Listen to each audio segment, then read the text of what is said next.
স্ত্রীকে কি নামে ডাকলে সে সম্পর্কে আল্লাহ রব্বুল আলামিন খুশি হন। তবে প্রথমে আমাদের জানা জরুরি যে মহানবী হযরত মুহাম্মদ সাল্লাল্লাহু আলাইহি ওয়াসাল্লাম তার প্রাণপ্রিয় স্ত্রীদের কি নামে ডাকতেন।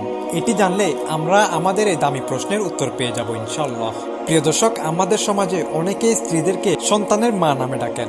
হ্যাঁ, আমাদের সমাজে এটাই প্রচলিত, যেমন ফাতিমার মা, আয়শার আম্মু ইত্যাদি।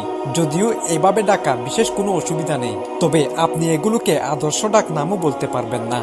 শান্তির ধর্ম ইসলাম অনুযায়ী সবচেয়ে আদর্শ ডাক নাম হলো সেটাই যে নাম প্রিয় নবী সাল্লাল্লাহু আলাইহি ওয়াসাল্লাম তার স্ত্রীদেরকে ডাকতেন।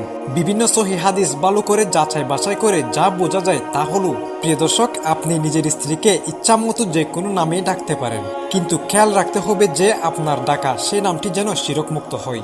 যেমন ধরুন, যদি আপনার স্ত্রীকে সাথী, ফাঁকি, জান এইসব নামে আদর করে ভালোবাসার সাথে নিজের স্ত্রীকে ডাকা হয়ে থাকে, এতে কোনো